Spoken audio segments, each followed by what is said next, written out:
we are doing Harvard CS50X 2025 Lecture 8 on HTML, CSS, and JavaScript. This is going to be 2 parts lecture. This is part 1, the first half of the week 8. All right, let's get into this, guys. All right, this is CS50, and this week we begin to introduce web programming. That is still writing code ultimately, but whereby the user interface is now going to be a browser or even a mobile device ultimately. To do that, we're going to introduce you to first some fundamentals of how the internet works itself. Right. Then we'll transition to a language, but not technically a programming language, called HTML, Hypertext Markup Language, followed by another language, though also not a programming language quite yet, called Cascading Style Sheets, and ultimately we'll reintroduce some proper programming so as to automate much of what we'll be now discussing. But first, let's begin with what underlies the World Wide Web, or web for short, which is the internet itself. And it's perhaps simplest to think of the internet as like the underlying plumbing that allows us to get data from point A to point B. Lots of computers in the world nowadays. They are all physically connected somehow or virtually connected with wires or wirelessly. And if you can imagine each of those computers somehow being able to talk to one another, that then is our internet, an internetworked set of computers that can somehow intercommunicate.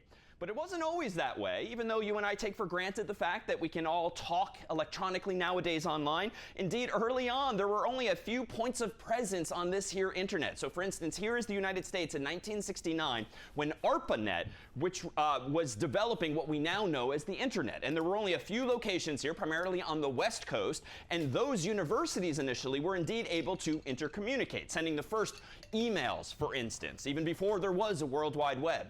Eventually, some other universities came online, Harvard, for instance, among them on the East Coast of the United States. And then East Coast and West Coast were suddenly able to intercommunicate as well, as with emails and the like. But in order to get data from point A to point B, so to speak, in this case, West Coast to East Coast, not to mention the rest of the world, once more and more servers were introduced to this mix, we needed to somehow route the information. And so one of our first terms of art today will be that of routers. Routers are simply computers, or technically servers, whose purpose in life is to route information from one point to another. Now, these servers might look a little different from your laptops and phones, certainly. They might look different from your desktop PCs, but they're still just PCs. Computers that maybe have a different form factor, a different shape, but that typically live in what are called data centers, like big warehouses that store lots and lots of computers. Those computers have lots of cables that interconnect them with other computers there, as well as other warehouses and data centers, much like the dots you just saw on the screen.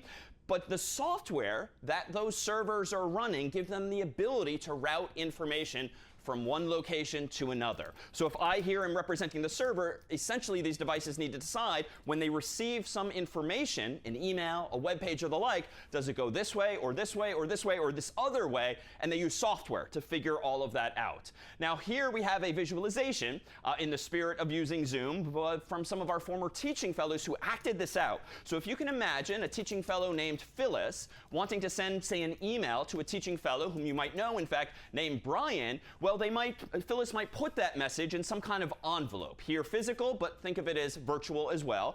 And she's going to hand that envelope off to the next router near her. And maybe it's above, below, to the left, or the right. But generally, this envelope is going to take some path from point A, Phyllis, to point B, no pun intended, Brian. Let's take a look.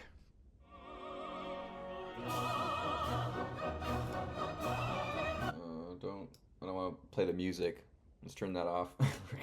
Don't want to get YouTube in trouble here. We're passing the note from Phyllis to Brian. Oh, we skipped all those people.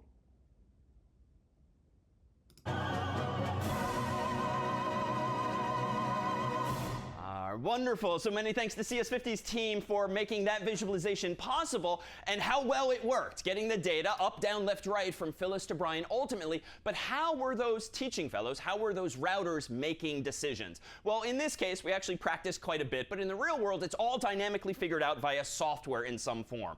And the language that routers typically talk in order to figure out how to get from point A to point B is a language, or really a protocol, called TCP IP, which is technically two protocols together that each do a little something different. And in fact, let's focus on the one that's probably generally familiar to many of you, namely IP. So even if you're not a computer person, odds are at some point you've heard of IP, perhaps in the context of an IP address.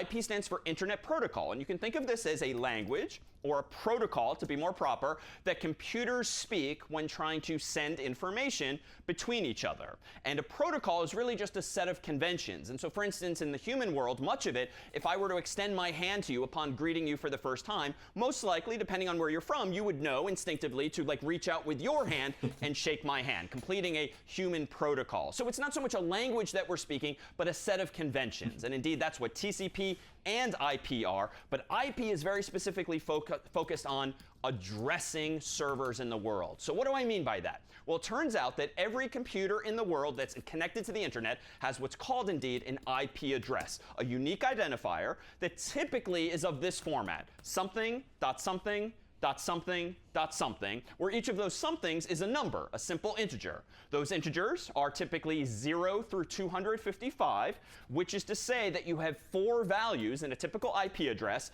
that's between 0 and 255. If you're doing some mental math now, you might recognize those numbers. Anytime you're counting from 0 to 255, you're using 8 bits or 1 byte, which is to say that an IP address, as represented here with these hash symbols, is 32 bits in total, or 4 bytes. So your mind can immediately start to wander, if you do some of that mental math, to conclude that, oh, it would seem that you can have no more than, per past discussions, 4 billion IP addresses, because 2 to the 32nd power gives us 4 billion, especially if we don't have to worry about negative numbers, which is to imply that there can only be 4 billion devices on the internet in total. Now that's a lot, but there's also a lot of humans in the world, and there's a lot of humans with multiple devices, laptops, desktops, not to mention all of those servers and Internet of Things devices. So the world not only uses this format nowadays, which is technically called IP version 4, there's also a new and improved version of IP addresses known as IP version 6, which the world is starting to use, especially some of the bigger companies and internet service providers out there. But odds are your computer and my computer still tend to use IPv4, this format. So we'll focus on this one, if only because you're likely to see it in the near term in the real world as such. So how does this all work? Well, this is perhaps the most cryptic looking diagram I could find that represents exactly how IP works. Now, this is sort of ASCII art, and this is actually a diagram from the specification, or RFC, request for comments, that defines how IP, the Internet Protocol, is supposed to work. And what this diagram is implying is that anytime you want to send a message over the internet using this protocol called IP, you first have to make sure that you write an address on the envelope, and you write another address on the envelope that is your sender address or source address. And the way you do this, of course, is not something physical in an envelope, but rather you use a sequence of bits that indicates what the source IP address should be and what the destination IP address should be. And then let me wave my hand. There's a whole bunch of other bits being used anytime you send information on the internet, in addition to that source address and destination address. So this, though, is essentially written on the outside of this envelope in this here way. Now, what does that really mean? Well, let me make this a little more concrete. And just for the sake of discussion, suppose that Phyllis, in our example, was sending indeed an envelope virtually to Brian from point A to point B. Then let's suppose, for the sake of discussion, that Brian's IP address is a number like 1.2.3.4. So metaphorically, what Phyllis would do, or really Phyllis's computer would do, is write that IP address right in the middle of the envelope, just like a human would when addressing a letter in the real world. But so that Brian could potentially reply to her, either with new information or at least to acknowledge receipt of this same envelope, she's also going to put her IP address in the top left corner, and maybe her IP address is 5.6.7.8. Suffice it to say, I'm making up these numbers to keep them simple, but they could be actual IP addresses because they fall into that format of something dot something dot something dot something. And so now when Phyllis hands this envelope off to the person or the router next to them, next to her, that router can look at the same envelope, realize, oh, this is going to address 1.2.3.4. I might not be physically next to Brian, that IP address, but I can at least hand it off to some other router that might be closer to Brian and therefore know how to get it to him eventually. And so what routing is all about is exactly that. These servers passing off, metaphorically, these envelopes back and forth, ideally getting them closer to their destination. Now, unlike the real world, where the shortest distance between 2 points is a straight line, you might recall that Phyllis didn't actually hand that envelope up and to the right diagonally to Brian. Rather, it went up and down, and it didn't necessarily follow the shortest path. But in the real world, routers might at least ideally route data in the fastest way possible. So even though they might traverse geographically disparate routes, sometimes because the servers are faster or less busy, it might make more sense to spend a little more distance to get the data there based on how the servers are configured. And also finances might be involved. There's a lot of big internet service providers in the world, the Comcasts, the Verizons of the world in the United States, for instance. They might have relationships with other internet service providers such that they want to ideally keep data on their network so as to not to have to pay fees to route the data on someone else's network, so to speak. So there's lots of ingredients that go into deciding how to get the data from point A to point B. But in general, it doesn't really take more than 30 hops, so to speak, 30 passings of the envelope from router to router, because at that point, it's probably stuck in a loop if it's going on for more than, say, 30 such hops. So what's really written on the envelope is more arcane information like this, but it's just patterns of bits. So it's as though Phyllis was just writing patterns of zeros and ones on this envelope that adhere to this pattern, and then inside of the envelope is what Phyllis might actually want to send Brian. Now, what might that be? Well, as you know, the internet is filled with cats. And for instance, here is one such picture of a very happy cat. Unfortunately, it's a pretty big picture. And if you can imagine this being maybe a video instead, it would be even bigger in terms of its file size, even more bytes. And so what computers typically do is they additionally fragment information when they're sending it on the internet. So rather than try to shove this big cat inside of that envelope, what a computer would do, even though this feels a little sacrilegious, would be to tear happy cat in two, maybe even into 4 parts, and then put each of these fragments inside of an envelope, followed by another fragment inside of another envelope, at which point, to be fair, Phyllis had better address the second envelope as well, probably with the same amount of information. So she would probably put 1.2.3.4 on the middle of the envelope, and 5.6.7.8 in the top of the envelope to indicate that this one, too, is destined for Brian's IP address as well. Unfortunately, once we start chopping things up into fragments like this, it's no longer sufficient for the outside of the envelope to indicate only the destination. Because what if they arrive in this order, or maybe this order, or some other order altogether? After all, there's nothing stopping Phyllis from handing one envelope here and another envelope here, so long as they eventually make their way to Brian. So he's going to need a little more information in order to reassemble this data at its destination and know ultimately just how many total envelopes were sent to him. So how can we go about doing that? Well, let me propose that we introduce another protocol as well that will help us guarantee delivery of this information. So there's this other protocol, TCP/IP, and it's typically written or said in the same breath as IP, such that we talk about TCP/IP, but it's a separate protocol. And TCP's purpose in life is to solve a few problems. For instance, among the problems that TCP does for us is it ensures that we acknowledge exactly how many envelopes were sent. So for instance, on the outside of this envelope, we might write not only the destination and the source address, but I'm also going to say something like 1 of 4 in the memo field of the envelope. We don't often use this in the real world, but if you were to, you could put it down there. And then in the other envelope, I might write 2 of 4. And so that now Brian, upon receipt of that, can see that, oh, this is the second such envelope. And I could keep doing this for number 3 and number 4. And what this allows Brian to do ultimately is not only confirm that, OK, I got pieces 1 and 2 and 3 and 4, he can also infer if he's missing any pieces, lest he have a very unhappy cat that's missing an entire quadrant of that there picture. So TCP accordingly can help Phyllis guarantee delivery by establishing an additional protocol on these virtual envelopes that dictates that we also keep track of the sequence numbers of these here envelopes so that Brian can infer if anything has been missed. Otherwise, he can acknowledge, thank you, Phyllis, I got all 4 of these.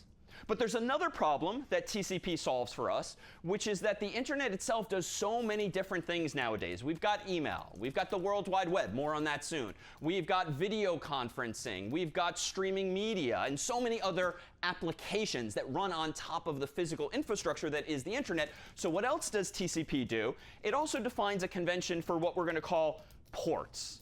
A port is simply a unique numeric identifier for a specific internet service. And years ago, a bunch of humans decided to standardize what these port numbers are. So for instance, a bunch of humans in a room decided that, you know what, to uniquely identify World Wide Web traffic, let's use port 80. So the number, the integer 80. But if it's securely sent using not HTTP, but HTTPS, more on those also a bit later, then it's going to use port 443.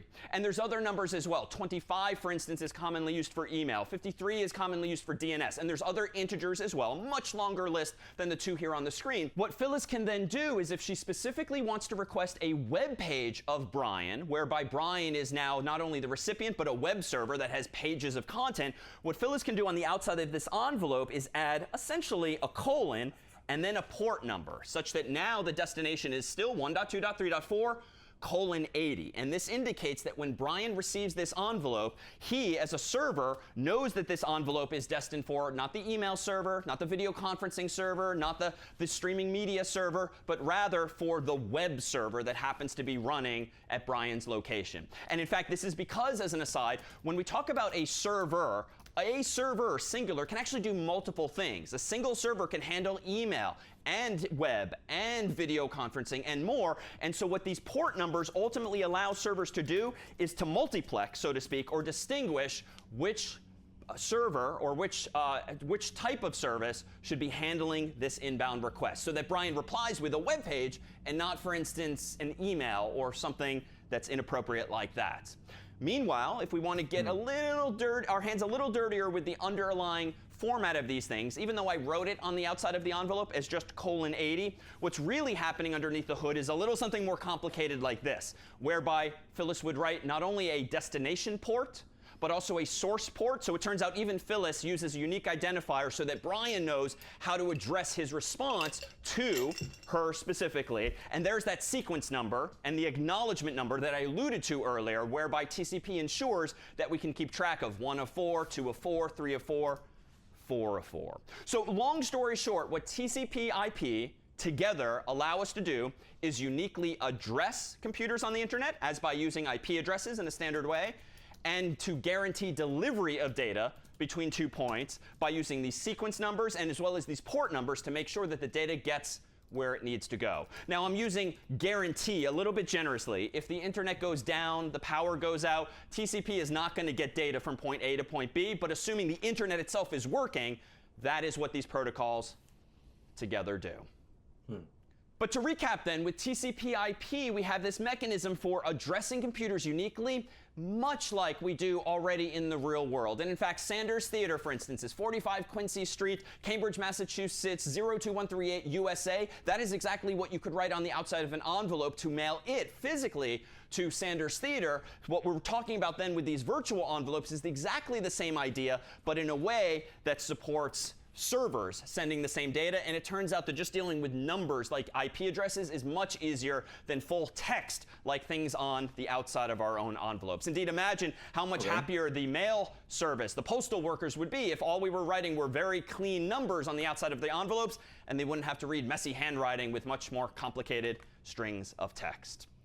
All right, so it stands to reason then that this seems to work, at least as I've told it here. But of course, none of us probably use IP addresses explicitly every day. In fact, when you go to a website, you probably type google.com or CS50.ai or other such domain names. And yet, here I am telling this story that underneath the hood, a la Phyllis communicating with Brian, everything uses IP addresses, not to mention port numbers and sequence numbers on the outside of these envelopes. Well, suffice it to say, your Mac, your PC, your phone is somehow figuring out how to write those numbers on the envelope, even though you and I as the humans are only typing in actual domain names like google.com, CS50.ai, and the like. So how does that all work? Well, in the world of the internet, there's other types of servers out there as well. Not just routers that route data from point A to point B. There's also DNS servers as well, domain name system servers. And these typically live inside of your internet service provider's network, or on your university's campus, or in your company's office, or somewhere in between you and the rest in the world. And what a DNS server does, in short, is translate domain names to IP addresses so that you and I, as humans, can type the more user-friendly version of google.com and CS50.ai, and you and I don't have to worry about or figure out what the underlying IP addresses are. Now, it turns out the implementation of a DNS server follows a familiar paradigm. We've long talked about dictionaries now, an abstract data type that allows us to associate keys with values. Well, in the case of a DNS server, they essentially have inside of their memory a 2-column sheet or table, the first of which is the domain name, the second of which is an IP address. Technically, those domain names are called fully qualified domain names because it might be something like google.com or www.google.com or some other subdomain therein. So what it is you type would be in the left-hand column here, and what it is that gets written on the envelope would be in the right-hand column here instead.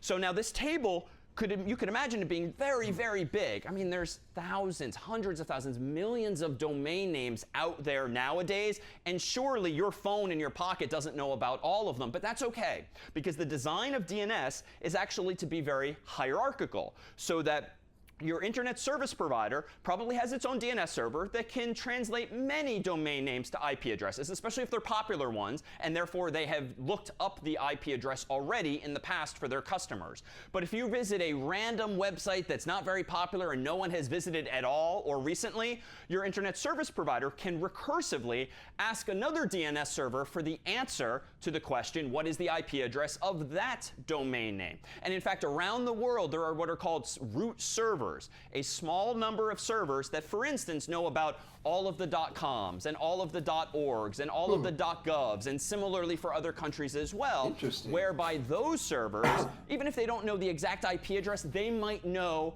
the IP address of another DNS server who does have the answer. And so long story short, if you've ever bought or really rented your own domain name before, or if that's something you choose to do in the future, essentially what you're doing when you pay someone some number of dollars per year to buy a domain name is you're asking them to add an entry to their DNS server or someone's DNS server that associates that domain name henceforth with a specific IP address of your server or server. So someone somewhere is doing that for you. But the whole process is indeed recursive, because if your ISP doesn't know the answer, it can maybe ask another DNS server, or maybe these root DNS servers as well. Your own Mac, your PC, your phone might itself cache or remember these answers though too, because it's a little silly in terms of design if your phone or your laptop or desktop has to constantly ask that same question every time you visit google.com. Odds are the IP address is not going to change, or at least it's not going to change that frequently. However, again, if you've ever set up your own domain name, if you've ever moved it around, or something has changed about it, sometimes you can break a website by changing its IP address, because there's lots of servers in the world that have cached, C-A-C-H-E-D, or remembered the old IP address. But thankfully, the other feature that DNS provides is expiration dates. So essentially, the answer to the question, what is the IP address for this domain name, typically expires after a few seconds, a few minutes, a few hours, a few days. Unless you really mess things up and say, don't expire this for a year, then your website could in fact be a dead end somehow. So this is worth knowing for future web developers doing things in the real world. So DNS, to recap then, simply converts domain names to IP addresses, and technically it can go in the other direction as well. And so when you, as a human, go to a browser on a laptop, desktop, or phone and type in google.com, enter, or CS50.ai, enter, what essentially happens is your device checks its local cache to see if it's already been asked that question before. And if it has, it just immediately knows the IP address, writes it on the outside of the envelope, so to speak, and sends out your data. If it doesn't know the answer, your computer is going to ask the local DNS server, which might ask another DNS server, which might ask another DNS server, but recursively, you will eventually get your answer if that domain name actually exists. And at that point, your computer can indeed write the correct IP address on the outside of the envelope, add any sequence numbers, add any port numbers, and voila, it's on its way from point A to point B. So that then is DNS. How about one other acronym that's a bit related here too, that of DHCP? And let me assure that it's not really that important to memorize like what all of these acronyms stand for, but rather it is useful, I think, to generally know what they in fact do. So DHCP is Dynamic Host Configuration Protocol. So there we have it, another protocol, a set of conventions. And the purpose of DHCP is to actually give your computer an IP address when it boots up.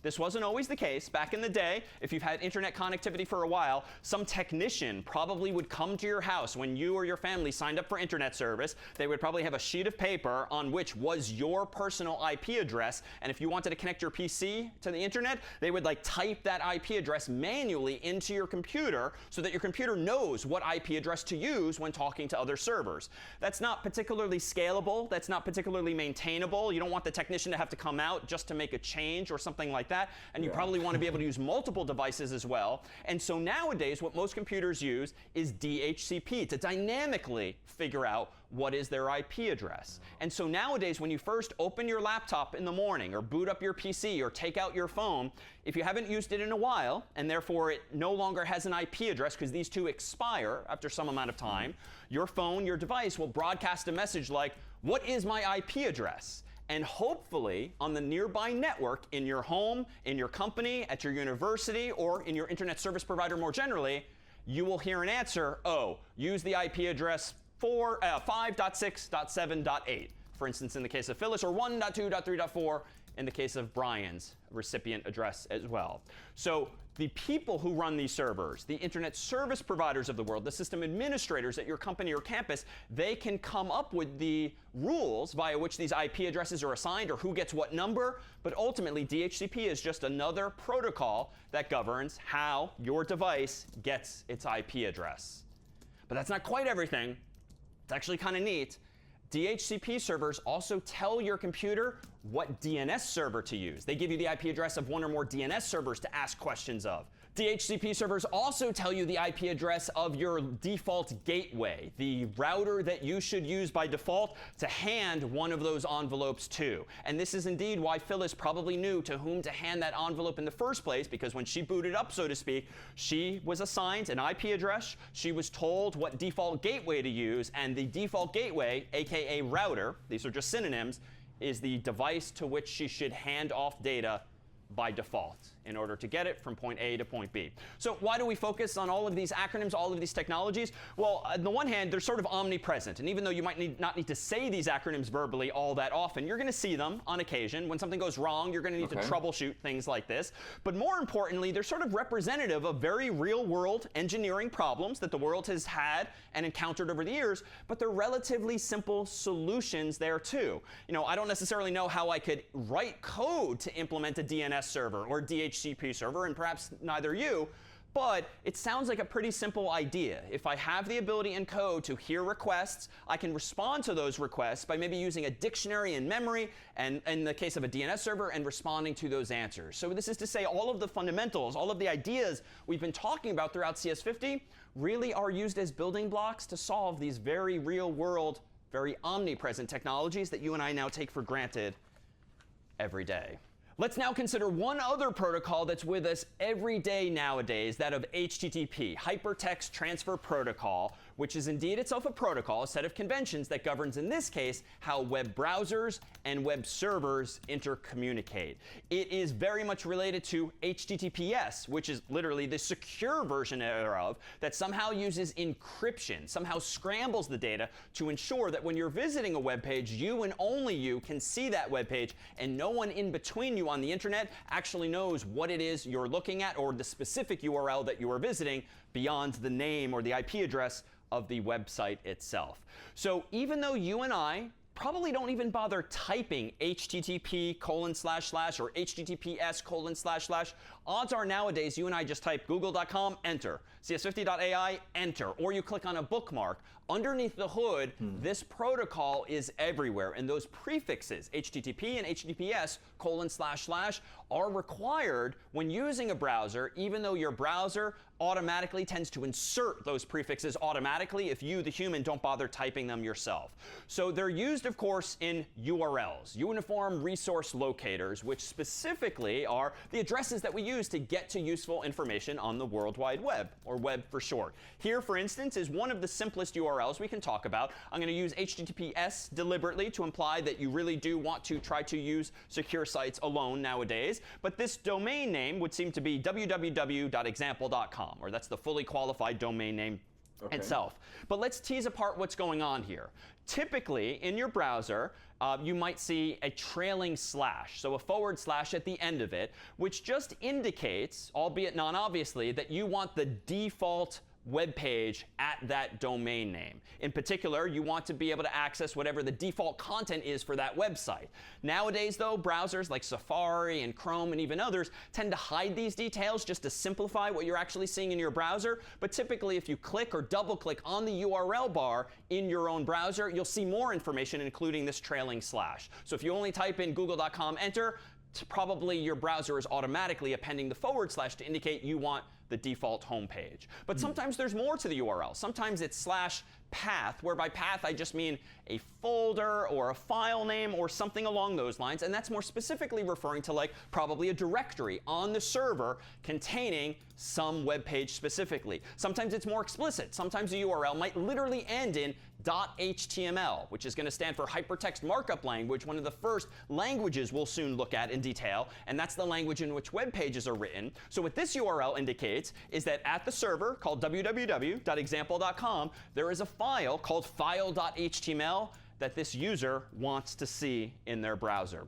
Sometimes, though, and it's not often the case anymore that you see these file extensions. The world decided years ago that these are just kind of ugly and not strictly necessary technically. So sometimes you'll just see /folder/, which just means there's a folder, aka directory, somewhere on the server whose web page contents you want to see. Sometimes it's nested. Sometimes it's a folder and then a file inside of which is the web page contents that you want to see. So in short, URLs generally follow this kind of format, and there might be 0 or more of these folders and maybe a file name explicitly or not. But what else is going on here? Well, here we have the fully qualified domain name. And just to toss out a bit more jargon, technically when you say domain name, typically you mean something like this, just the example.com. Because the www in this context is generally referred to as a host name. It's like the name of a specific server at a company, at a university that is providing some service like this, the World Wide Web, aka a web server. It is not strictly necessary for a server to have a name of www just to be a web server. For many years, MIT's website was web.mit.edu, whereas everyone else in the world was using www. But odds are many of you are probably not even in the habit of typing www.something.something. Rather, you type in google.com and hit enter, and the browser somehow automatically brings you to www.google.com. So the host name is the name of a specific server. The domain name is typically just something like theexample.com. And let me disclaim that's a bit of a white lie, because if you're Google, if you're Meta, if you're any of these big companies, you don't just have one web server. So technically, the www refers to a collection of servers. Maybe it's 2, maybe it's 20, maybe it's 20,000 servers. There are technologies that allow you to support that as well. But lastly, there's one other piece of jargon that's worth knowing. The last part of these fully qualified domain names is known as the TLD, or top level domain. And that is what generally, historically indicated what type of domain it is. In the US, .com means commercial, .gov means government, .org means organization. However, there are so many more top-level domains nowadays, and in fact, they're not US-centric. And in fact, just because you have .com does not mean you are in the US. It just means that you paid someone to use their domain name. In fact, there's other TLDs too. Every country has its own .us for the United States, .uk for the UK, .jp for Japan, and so forth. Anytime the TLD is just 2 characters, that's a country code. And yet that's kind of curious because we're in the habit of using CS50.ai. There are websites that use .tv. There are websites that use .io, CS50 included. And if you'd like to go down that rabbit hole, feel free to Google top-level domain, or TLD, and any of those. And you'll actually see that even though we are using CS50.ai to imply artificial intelligence, .ai has nothing to do with artificial intelligence, except that that is how you can abbreviate it in English as an acronym. It actually is a 2-character country code. And that country and others have decided to actually monetize the TLD by selling it to really anyone who's willing to pay per year to use that there TLD. So lastly, within these here URLs, we, of course, have the actual HTTP or HTTPS, and that dictates the protocol that is going to be used when a web browser requests a web page at that there address. Now, what does this protocol do? It's similar in spirit, again, to sort of a handshake, whereby a web browser, when it wants a web page, it's kind of like extending a hand, hoping that the web server will respond and know what to do. Of course, there's no such handshake physically here, but rather, metaphorically, the web server should know how to respond so long as the web browser standardizes the message that it sends. So what do I mean by that? Well, let me propose that inside of this envelope can be one of 2 messages. And this is a bit of a simplification, but the first of those messages is get. And what get means is literally get me a specific web page. By contrast, you can use post inside of these envelopes, and post generally means to send information somewhere else. And this too is an oversimplification, but generally the word get is used by a browser when it just wants to get information. The word post is used when it wants to send information, often sensitive information like a credit card, an email address, a password, or anytime you're sort of filling out a form, it's generally sent via the post keyword instead. And these are indeed verbs, like get and post are both verbs in English, implying that this is some here action. Now, ... means that there's other verbs that can be used inside of these envelopes as well, but let's be more specific. Inside of the envelope that's being sent from browser to server is more specifically a message like this. So if I, with my browser, visit www.harvard.edu, the message that goes inside of that virtual envelope, as we discussed earlier, is literally text that looks quite like this. So the cat is gone. There's no more pictures of cats just yet if you're just requesting Harvard's own homepage. But inside of that envelope is indeed get/http/to, for instance, then host, then the actual host name or fully qualified domain name that you are seeking. And ... There's some other stuff there, but that's what's inside of that envelope. Hopefully, what's going to come back from the server is another envelope inside of which is a response. So whereas the first message is a request to get something, the response is indeed a response that hopefully contains the actual web page that you requested. And you'll see that the response might look like http/to, 200, and then content type text HTML, which just means that the web page is written indeed in this language we're about to spend time with today, HTML, below which is the actual content.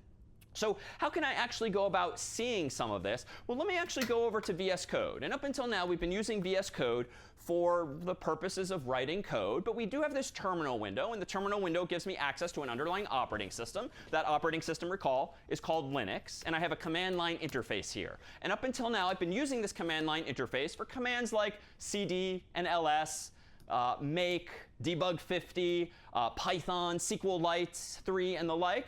But there's other commands that typically come on a system, including this one, that allows me to make internet requests as well. Not even with a browser, but textually. Moreover, there's always been, even though I generally hide it during class, a second tab, namely ports. And if you yourself look at cs50.dev after logging in, odds are you will see a ports tab, among others. And what you'll see here is that all this time, CS50's own development environment has been using by default a TCP port number, namely 1337, which is a very elite number for us to use. And that is the port number that's used by CS50's customizations of VS Code. Our so-called extension uses that TCP port number so that when our extension is talking to VS Code, it uses a standard port number on the outside of its own virtual envelopes, if you will. You as users don't need to care about that, but that's why that tab, all this time, if you've seen it, has had numbers in there. And soon we're going to see some additional numbers as well.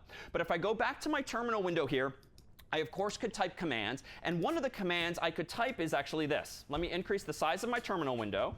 Let me go ahead and type curl, which means connect URL, -I. And now let me go ahead and type in https://www.harvard.edu/. So I'm going to manually type this into my terminal Windows command line interface and see what comes back. I'm going to hit enter. And I get a bunch of stuff back. That's why I used a ... on my slide a moment ago. But in this output is some familiar text now. One, we saw this line earlier on my slide, http/to and then some number 200. Okay. And then there are other lines here that I waved my hands at earlier because they weren't strictly necessary, including the host line. If this server is only doing one thing, we don't even need to clarify that this is www.harvard.edu. But what then is this HTTP/2 and this 200? Well, it turns out that the 2 is just a version of HTTP that my browser or my keystrokes were using a moment ago. 1.1 is a common version number, 2 is a common number, 3 is catching on over time. But this just indicates what version of the protocol the browser and server are speaking, even though this browser has no graphical user interface. It's just a command simulating a HTTP request to get back these headers. And that's in fact what -I means. Show me just the headers. I don't want to see any cats or Harvard news. I just want to see the headers inside of the envelope. But it turns out all this time, for as many years as you've been using a browser, you could actually do this in your own browser as well. Let me open up another tab here, and let me manually go to https://www.harvard.edu/enter. And what I'll see here is Harvard's homepage as of right now today. Okay. It all worked as you might expect. But it turns out all this time you've had access to some powerful tools underneath the hood. Let me actually right-click anywhere on this web page and select Inspect. And that's going to open what are called developer tools in the context of my browser, which is Chrome. Most every browser nowadays, Safari, Edge, and others, have similar looking tools, though you might have to access them via different menus. And in fact, in Chrome, you can also go up to the ... menu and find your way to developer tools. But there's a lot going on here. But what I'm going to do is go to the network tab here for a moment. And I'm going to zoom in just for the sake of legibility. And notice here that when I clear this network tab, this is giving me access essentially to a log of everything that you're about to see on the screen. And notice it just undeleted itself. Apparently, Harvard is doing something behind the scenes every few seconds, which is why that row reappeared, because indeed I'm trying to record my network activity. But let's go ahead and do this. Let me clear that one more time and reload the page, and so many rows just flashed across the screen. In fact, in the bottom left-hand corner, you'll see that my browser, unbeknownst to me, made not one, but 67 HTTP requests. That's how many envelopes essentially went back and forth between my browser and harvard.edu a moment ago. Here comes another, and if we just keep this open, it's going to come again and again. Harvard is kind of keeping the page alive. But let me zoom out and scroll back to the very top of this and focus on just the first page I requested, and click on www.harvard.edu, and let me click on headers here. What I'm seeing is diagnostic information, if you will, about what I just did. And you'll see that the URL I requested was indeed this thing here. I used a request method of get. Unbeknownst to me, get is what is used by default when you just type a URL and hit enter. Then the status code that came back, there's that 200. So it turns out that what web servers and browsers have done over the years, thanks to HTTP, is they have standardized what these numeric codes are to indicate success or failure. In the world of programs that you and I have been writing, we typically use 0 to indicate success, and maybe 1 or 2 or some other integer to indicate failure. In the context of the web, it's kind of the same idea, but the web uses 200 to indicate success and other numbers to indicate failure or something else happening as well. Well, what else can those status codes represent? Well, let's take a look here. Notice that when I'm in my browser and I go to simply harvard.edu with no HTTPS, no : / no www, no trailing slash, enter, it all just sort of works and brings me to the intended place. Now, why is that? Well, at the lowest level, we can actually see this in our command line interface. Let me go back to my terminal window, which I've still full screened, and let me type this time curl -I, and then simply http : / harvard.edu. So I'm going to help the program a little bit and provide it with the protocol, but I'm not going to provide it with the secure version. I'm not even going to mention www. Let's see what comes back. Ideally, it's a 200 OK, because that's what means success. But what I see here is weirdly that harvard.edu has moved permanently. And this time, the status code, coming back from an older version of HTTP, in this case 1.1 instead of 2, apparently has a status code of 301. So it turns out that different types of responses indeed have different numbers associated with them. And 301 means moved permanently, a sort of redirection, if you will. And where is Harvard's new location? Well, if we scroll down among these headers, you'll see that, the server is additionally telling me that the location to which Harvard has moved permanently is https : / harvard.edu. OK, so what this seems to indicate is that Harvard server really wants me to stay on the secure version of the website. All right, so let me go ahead and highlight and copy that. Let me go ahead and do curl-i and that URL. So almost the same, except for the HTTPS this time and the trailing slash, and hit enter. But this time too, notice, and this time the server's using a newer version of the protocol. We're back to version 2. It's still telling me 301. It's not berating me by saying move permanently again, but 301 is enough for me, the browser, to know, oh, Harvard's website is now at this location, www.harvard.edu, again using HTTPS. And so, OK, let's do this one more time. Let me go ahead and copy that URL and do curl-i and that full URL. And now we're back to getting a 200 OK. So among the reasons that your browser is able to figure out what you want is because, one, the server might be telling it, no, go here. No, go here. OK, now you're in the right place. And frankly, browsers nowadays, in cooperation with servers that are configured in a certain way, will tolerate you typing in only harvard.edu and just know proactively, no, no, no, no. You don't want that. You want HTTPS and you want the www because the browser, for instance, has seen that response before from the server. Yeah, OK. But at the end of the day, it's really just these status codes that are enabling us to actually forge these responses. So we've seen a couple now. We've seen 200 for OK. We've seen 301 for move permanently. There's bunches of others as well, including, for instance, this one here. Odds are most everyone here has seen 404 at some point in their lives. I mean, it's sort of in the human vernacular. We all know that 404 means file not found. Like the URL is wrong, the file was deleted, something is missing.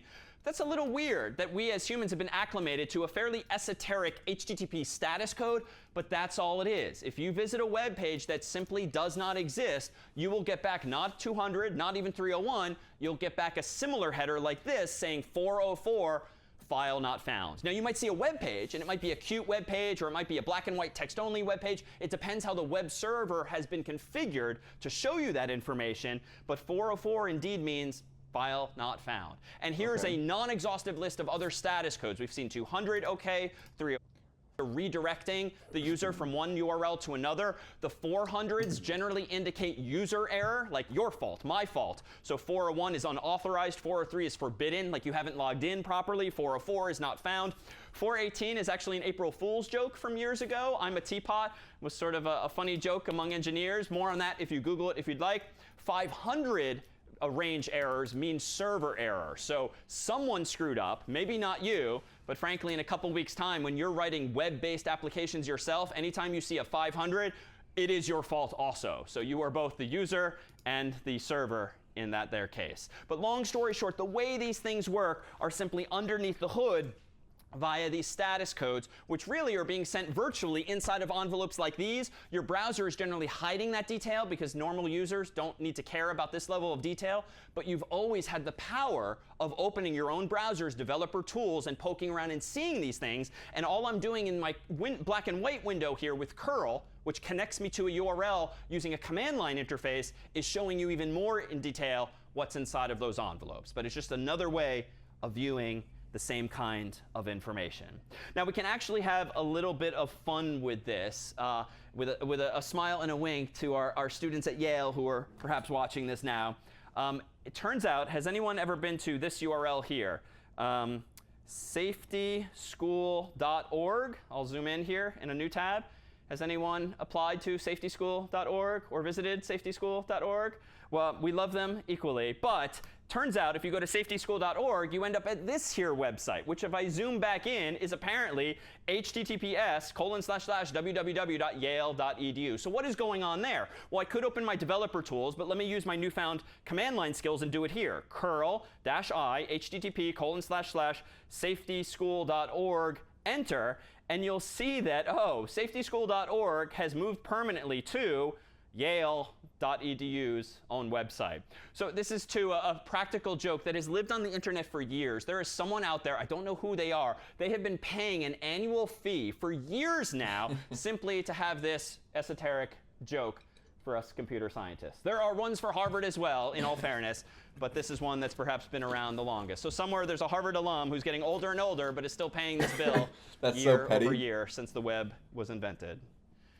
All right, we're back, and we now focus on HTML, markup language, which is the language in which web pages are written. It is not a programming language, and as such, we won't need to spend all that much time on it because the basics of HTML are fairly straightforward, even though it has a decently large vocabulary, different features that you'll pick up invariably over time. What HTML does have fundamentally are what are called tags and attributes. These are the basic building blocks of the language, and what the language looks like is this. So here is perhaps the simplest web page that I could come up with, a hello world web page, if you will, and it's just text. It is text that's typically stored in a file, like index.html for short, and in that file would just be these lines of code. And these lines here are going to indicate to the browser what it should do upon receipt of an envelope containing this message. Now, how are we going to go about serving up this content? Well, ultimately, we just need to put this content on an actual web server. Well, it turns out you already have a web server, even though you haven't been using it as such. In other words, when you visit cs50.dev and use VS Code in the cloud, you're obviously using a browser, but you're less obviously using a web server that is serving up a copy of VS Code to you in that browser. But the caveat there is that by default, you've probably been in the habit of typing cs50.dev, enter, and you've probably noticed, if not prior to today, after today, that the full URL ends up being https://cs50.dev/, and then maybe some other stuff after that. But implicit in that URL is one of those port numbers that we saw in TCP, either 80 or 443. Because it's HTTPS, it's actually the latter, 443, which indicates implicitly that there must be a server on cs50.dev that is listening for requests and is serving up that version of VS Code. In fact, we eventually redirect you to GitHub's version of VS Code, aka code spaces, but the idea is the same. And in that URL, you have a web page that's being served up to you, but it's already running on port 443 and perhaps 80. Which is to say, if we want to come up with our own web server, we could start up our own server, connect it to the internet, give it an IP address, and then communicate with it using port 80 or 443.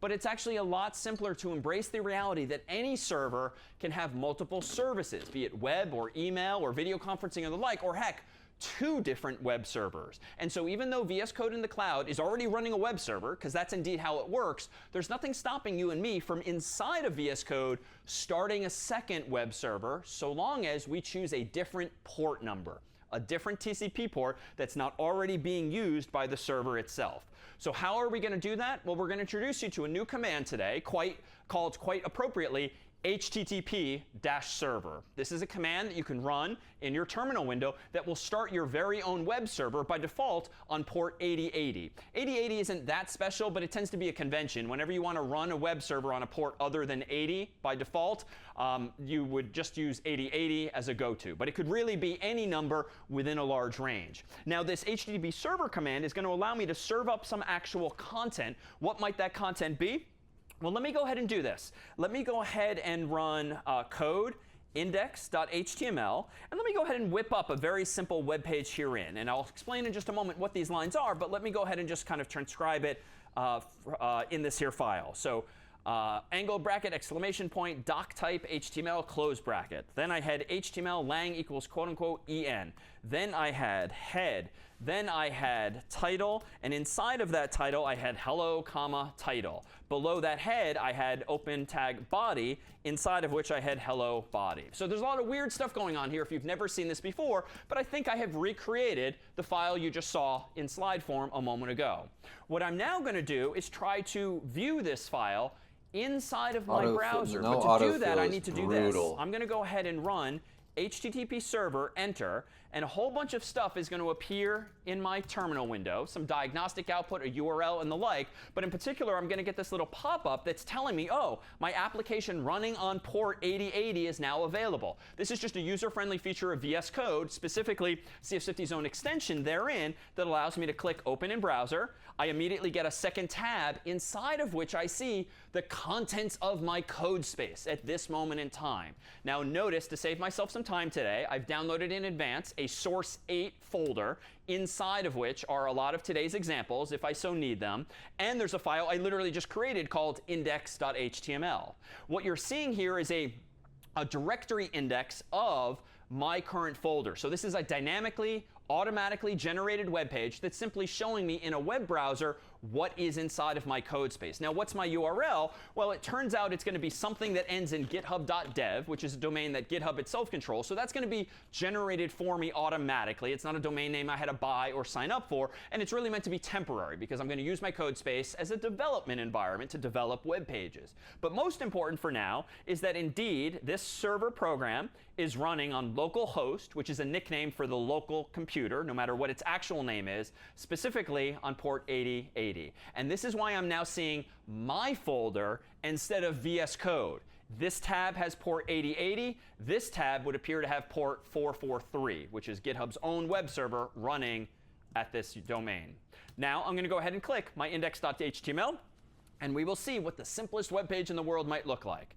And voila, there is my hello body, which is the only thing in this otherwise big white rectangular region, otherwise known as the viewport of my browser. And if I zoom in at the top here, you'll see that my title of my tab is indeed what we saw earlier, hello, comma, title. So long story short, even if you're completely new to developing web pages, clearly we have the ability with this language called HTML to indicate what the title of a page should be in its tab and what the contents of its body should be, as underwhelming and as black and white as all of this might be. Well, let me go back to my sample code here, and let's now actually introduce some building blocks herein. So what is actually going on? The first line of code that I typed, that you see highlighted here, is the page's so-called document type declaration. That's a silly mouthful, but it's really just a standardized line of text that says, hey, browser, here comes a web page written in HTML. Specifically version 5 of HTML, which is what most of the world is now using. Odds are this line of code will change over time, but for now, this is what we have. Below that, things get a little more interesting and a little more symmetric, if you will, and no more exclamation points like you see in this first line. That's a bit of an anomaly. Down here, you'll see what I'll describe as open bracket, HTML, then the space, then lang equals quote unquote en, then close bracket. And by open and close bracket, I mean a less than sign and a greater than sign, respectively, which you can type on your keyboard. What this is doing is the following. This is the beginning of an HTML element, as we might call it. Yeah. And the tag here for this element is called HTML. So anything immediately after a less than sign is the name of the tag. And the way that browsers work is by relying on these tags to know what to do and where within the confines of the browser. So you can think of this first tag as saying, hey, browser, here comes some HTML.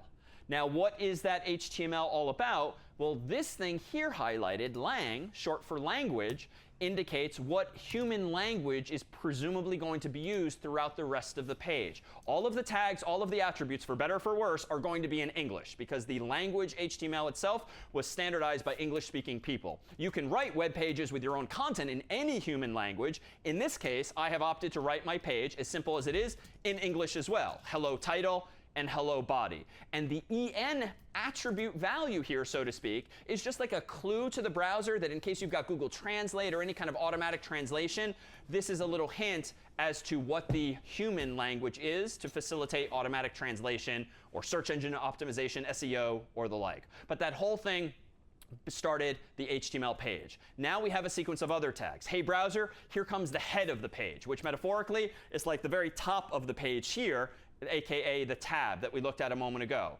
Hey, browser, here comes the title of my page. What's the title? The title is hello, comma, title. Now things are a little weird. The next line of text here is open bracket / title close bracket. And whereas, therefore, I might call the previous tag the open tag or the start tag, this one here now would be the close tag or the end tag. So there's a symmetry here that effectively is conveying to the browser, hey, browser, that's it for the title. The title is now complete. What comes next? Hey, browser, that's it for the head of the web page. Nothing left in there. What comes next? Hey, browser, here comes the body of the web page, sort of everything else. The big contents of that white rectangular region is the so-called body of the page. Hey, browser, here's the contents of the body. Hey, browser, that's it for the body. Hey, browser, that's it for the HTML itself. Now notice the / indicates the end tag or the close tag, and you don't need to be super verbose. Even though my HTML tag started with a language attribute, lang equals quote unquote en, you don't need to repeat the lang, you don't need to repeat the quotes or the en. It's sort of obvious to the browser that this is closing the previously opened HTML tag. Now, in general, the tags you're seeing should exist in one and only one place. You must use these tags in certain locations. We will soon see bunches of other tags that you can use 0 or more times to structure the actual contents of your own page. So how do we get into that, and what are we ultimately doing? Well, what we really have is, in this HTML code, a textual representation of a tree, one of our now familiar data structures, whereby there's a root of this tree that has some number of children, that might have some number of grandchildren, and so forth. And so depicted here at right is what you might call a document object model, or DOM, D-O-M for short, which is actually what the browser is probably doing in its own memory, or RAM, when it accesses a web page. In other words, if you type in google.com and hit enter, you immediately see the contents of Google's website in your browser. What Google has probably done is sent text that looks kind of like this, but more complicated than this simple example. That text is read top to bottom, left to right by your browser, and loaded somehow into memory using malloc or other techniques like that to create bunches of nodes in memory with a lot of pointers that somehow represent this tree structure in the computer's memory so that it actually knows what to display on the screen. So with that said, let me go back here to VS Code, and I'm going to go do a sequence of examples now, and I'm going to go back to the code and then back to my browser to show you exactly what's going on. Recall that at this moment in time, the only two things I have are a source8 folder, which I came with by default today in advance in case I need to copy paste anything, and index.html, which I just created for the first time. So let me go back to my VS Code tab here, and you'll notice that in my terminal window, there's actually a bunch of logging information, diagnostic information. Long story short, anytime anyone visits a web server with a browser, odds are the server is logging that visit. In fact, this is how companies know. This is how internet service providers know. This is how parental controls know what websites you are visiting, because all of this information is going back and forth between browser and server. They know Here, what websites because you're I am going running to, the boys. server Clean it up. via that HTTP server Clean command, it up. I now get access to all of this juicy information, including what the browser is that the user is using, what day and time they visited my page, and so forth. But for the sake of discussion, I'm not going to really care about this diagnostic information. I'm going to hide this for the most part. But notice, too, under ports now, whereas previously I only had one TCP port in use, 1337, which is CS50 specific, now notice that VS Code has detected that I'm running something else on port 8080. So you see a second port there, and you might, over time, if you open more and more tabs, see even additional ports as well. That all happen for you automatically. So for now, I'm going to go ahead and hide my terminal window because I don't really care what's going on there, but that's still going to keep HTTP server for me running in the background. Let's go ahead and introduce some new tags. So for instance, let me go ahead and create. Are these tags or elements? I thought these are elements. Are these tags? And HTML tags and are this actual syntax used to define elements. They are the opening tag and closing tag markers that enclose the context. Example, the paragraph, the div, the header one. Elements include both the tag and the contents inside them. An element is the complete structure, including the opening, contents, and the closing tag. Okay, so a new file. Actually, let me retract that. Let me open my terminal window, and instead of showing the log, let me create a second terminal window with the plus icon. So I'm still running the other one with the command, but I still have the ability to run commands now in my here prompt. For instance, I want to run a command, code paragraphs.html. Let's go ahead and create a more interesting web page with actual paragraphs of English or other type of text. To save myself some keystrokes, I'm going to be in the habit today of copying the hello world example as a starting point, perhaps, and then just changing it as needed. For instance, I'm going to change the title of this here page to paragraphs. And then in here, I'm going to type out some paragraphs of text. Now, what are those paragraphs? Well, I wanted to save some time. So in advance, I generated some Latin-like text here so I can copy paste 3 long paragraphs of Latin text, some lorem ipsum text here. Now, it doesn't matter what this means. It's sort of nonsensical words. But this is a web page that is going to have ultimately some paragraphs of text. Not English, but fake Latin. So let's go ahead and open this. Let me go back to my other tab. I do need to reload this tab because I've created a new file that this browser didn't know about before. There it is, paragraphs.html. Let me go ahead and click now, paragraphs.html. And there are my 3 paragraphs. Well, wait a minute. This is just like one big blob of a paragraph instead of the 3 paragraphs that I was promised. Well, why is that? Well, let me go back to my editor here, and you'll see that even if I hide my terminal here, even though I've got these blank lines, clearly the browser is just ignoring me. And this is because HTML is pretty pedantic. Like, it is designed to only do what you tell it to do. And so if you don't tell it explicitly, give me a new paragraph, it's just going to combine adjacent texts, as we've seen already. So how do I do this? It's actually pretty simple. Let me go into my body tag, and let me actually open a paragraph tag, or P for short. Now notice VS Code is trying to be helpful by automatically completing the rest of this thought by giving me both a start tag and an end tag. In this case, that's not really helpful because I already have the text that I want to put inside of this paragraph. So I'm going to go ahead and delete the close tag manually, and I'm going to move over here and close this myself. And just to be stylistically nice, I'm going to go ahead and indent that. Now down here, I'm going to do one more paragraph tag, P for short. I'm going to cut that out, and I'm going to paste this in here. And again, I'm fighting with the auto formatting because it is trying to understand what I intend, even though I'm going back and fixing this now. Let me fix that. Let me go down here. Let me go ahead and fix this now. Indent here, and voila. Now we've got 3 paragraph elements. And to be clear, an HTML element is generally everything between a start tag and an end tag. So Where was he? 3 paragraph elements, P for short. Why is it only P? Well, the designers of the HTML language years ago decided, why write out paragraphs when open bracket P, close bracket suffices? So let's now go back to my other tab. If I now, I see nothing changed. But again, that's because I already received the virtual envelope in my browser that contained the previous version of that page. If I want to get a new copy of paragraphs.html, I need to reload this tab. And now I see the same text, but broken down into 3 separate paragraphs. So this is just to demonstrate the point that if you want something to happen, you really need to tell the browser to do exactly that. Introduce some other tags too. Let me go back to my editor here. Let me go ahead and open my terminal window, and let's create something called headings.html. Much like a book, much like an academic paper, you might have section headings, like the chapter and the section and the subsection and so forth. We can actually implement this with some HTML too. So let me kind of cut a corner here and copy and paste paragraphs.html into headings.html. Let me hide my terminal window. Let me change the title here just to be headings, to be super explicit as to what's going on. And let me go ahead now and say H1, 1. And down here, let me say H2, 2. And down here, let me say H3, 3. Now, these are 3 new tags, H1, H2, and H3. By definition, H1 is typically big and bold. H2 is typically not quite as big, but still bold. H3 is not quite as big still, but still bold. And these are the default stylizations of these here tags that come with HTML. Let me go back to my other tab. Let me click back. So I now see my new file, headings.html.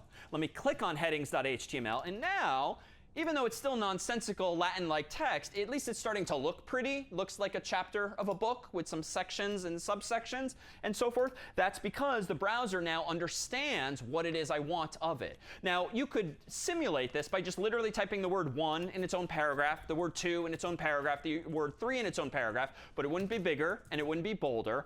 And when it comes to the semantics of web pages, it's probably useful to use tags, in this case, like H1, H2, H3, because it kind of indicates the relative importance of the text. Like, this is the beginning of the text, this is maybe some finer detail, and then this is the finest detail. It might actually help search engines, or heck, even AI nowadays, understand that these are different sections in your text. And we'll soon see there's even other tags you can do to be even more helpful to the browser and search engines and AI. Well, how about something else? Let's move away from big blobs of nonsensical text, and let's do something with a chunk of nonsensical lists. Let me go into my terminal window, create a new file called list.html, and let me copy paste my hello code from earlier just to save some steps. And let me go ahead and rename the title to list in this case. And let's just have a list of 3 things: foo, bar, and baz.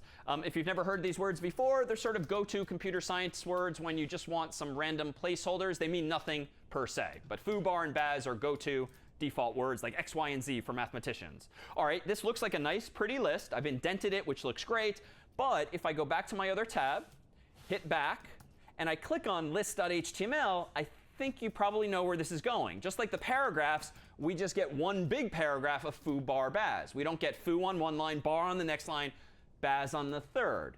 Well, why is that? Well, just as before, the browser seems to be ignoring white space beyond single white spaces. In fact, I can try to be really explicit, like, please give me some breaks between these lines. But if I go back to my other tab, click reload, it just canonicalizes multiple spaces into a single space, for better or for worse.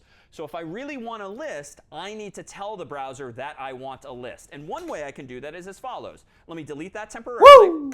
And let me do UL for unordered list, which means I'm going to get a bulleted list with little circles next to each word. Let me then use an LI tag for list item and type foo inside of the first. Let me type another LI tag and bar for the next one, and then a third with baz. And again, VS Code is auto-completing, which is why I'm able to type the close tags so quickly. But I've got now foo, bar, and baz inside of LI tags, which in turn are inside of a UL tag. Now, let me go back to my other tab, click reload, and now we have a bulleted list of items, one at a time.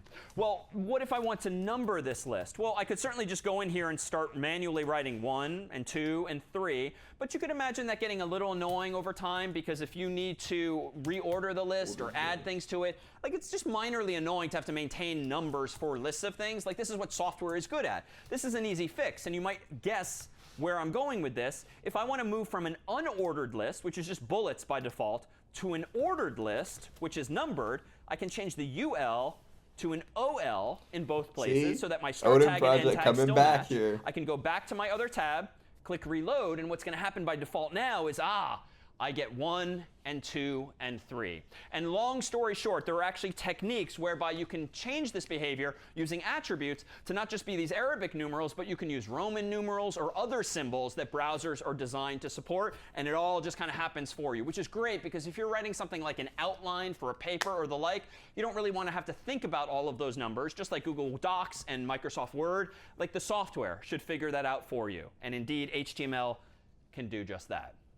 All right, how about one other here? This time, let me go ahead and cut a corner and open a file I created in advance just to save a few keystrokes. Let me close most of those files for now. Let me go ahead and copy from my source 8 directory a file I brought with me called table.html. And let me open this up in its own tab. And you'll see this file here that demonstrates a table. And indeed, I know that because I have atop this file that I wrote in advance something called a comment. We've seen comments in C with //. We've seen comments in Python with hash symbols. In HTML, a little weirdly, you can write comments with open bracket, exclamation point, dash, dash. Then you write your comment, and you finish your thought with another dash, dash, close bracket, but no additional exclamation point. Why these keystrokes? Well, the humans who designed this probably figured, who is ever going to type that sequence of keystrokes? Like, that's what we'll use for our comments tag. As an aside, if you ever actually want to write those patterns of characters, there's a way to escape those things, as we've seen in other languages as well. But let's focus on the juicy part here. What's inside the body of this here page? Apparently something called a table. And a table, by that we mean tabular data, like in a spreadsheet or in a database table. TR, I'll tell you, is short for table row, TR. TD, a little less obvious, but it's short for table data. So it's kind of like the cell in that row. And the fact that there are 3 table data elements inside of this one table row element means that there's going to be 3 cells, or really 3 columns from left to right, inside of this row. Below that is going to be another table row, inside of which are 3 more cells, 4, 5, 6, as their contents. Then 7, 8, 9. Then, curiously, an asterisk, a 0, and a pound symbol. So where are we going with this? Well, if you're imagining in your mind's eye a telephone that has buttons and labels, it seems like I've just been laying out rows and columns of numbers you'd see on your cell phone or an old-time landline phone. Well, let's still open this. Let me go back to my other tab, click back. Now you see table.html, and this isn't going to be all that pretty, but it is tabular data. And if I zoom in with Command+ here in my browser, you can see that this is laid out rather like a phone pad. Now, this is not a super compelling use, but you can imagine actual tabular data, maybe data that came from a database, maybe Google, in fact, when they implemented Google Sheets, or Microsoft when they implemented Office 365 in the cloud for Excel, maybe that's how they're laying out all of your data in your browser as it is. Underneath the hood, they are using, of course, HTML, but specifically table tags like this. Now, as an aside, they're probably doing even fancier things than that nowadays, but they certainly could use TR tags, TD tags, and these table tags as well.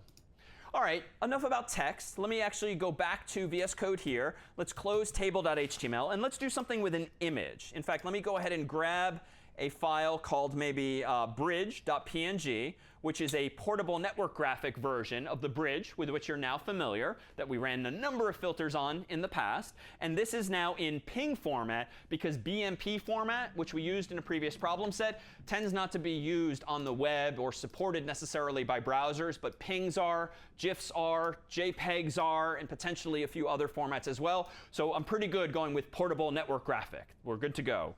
So let's create a web page that actually includes this image, because at the moment I'm just showing you the image. I'm not actually embedding this image in a web page like Google or other websites would. So let's do this. Let's close that tab. Let's open a new file called image.html. Just to save some keystrokes, let me copy paste my hello world example again, changing the title to image. And in the body of this page, instead of any text, let's actually put an image from Harvard University. Let me go ahead and use open bracket IMG for short. Source equals quote unquote bridge.png. So in this case, we have a couple of new things going on here. We've got a new tag, of course, IMG, which is short for image. Why? It was just faster to type for humans than image, so they called it 3 letters instead of 5. Source is representative of another attribute. We saw an attribute earlier, lang equals en. Well, it turns out that the image tag, if you read its documentation or listen to me now, has an attribute called source, src for short, that allows you to specify the source of an image that you want to display in the page.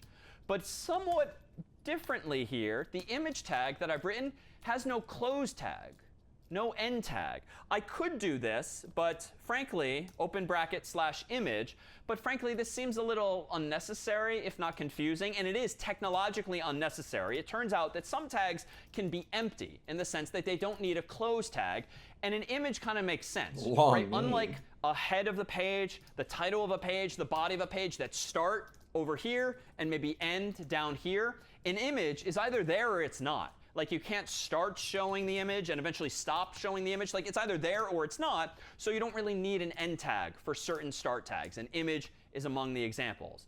If now I go back to my table here and click back to see my directory index, there is not only my ping, but also my image.html page. And if I click on this, it's not all that different from looking at the image itself, but apparently this is a pretty high resolution photograph that we took. I haven't done anything to resize it. And so what I'm seeing is a web page inside of which is this entire image. So that's OK, but I'm going to need eventually some techniques for shrinking this down. And we'll come back to that in a little bit. CSS, another language, is going to be one of our solutions to that there problem. But of course, things can go wrong. For instance, suppose that I mistyped this and I wrote bridge without the E, and I go back to this page and reload. That's, of course, a typographical error, and I see this broken icon. And you might have seen this on the real web. Sometimes images are broken because it's essentially a 404 happening underneath the hood. And in fact, the image just cannot be found. So if I want to help the user with this for a number of reasons, I can actually do this. Let me add an alt attribute for alternative and say something like Harvard University. In other words, in the event this image can't be displayed, go ahead and at least show the user some explanatory text. Better still, if someone is blind or they are using a screen reader to help them hear what is on a web page that they otherwise can't see, the alt attribute's value can be spoken aloud to someone with a screen reader so they know exactly what the image is that everyone else can see, so they can still appreciate what the contents of this web page are. If I go back to my tab here, in this case, it's still a typographical error, but at least now people with and without screen readers can see what this image is supposed to be. And even if I fix the typographical error and reload the page, if someone can see the image, they now will. But if someone's using screen reader software, which for those unfamiliar is software that looks at a web page and tries to describe in English or some other human language what is on the web page, now we have helped that device be all the more accessible as well.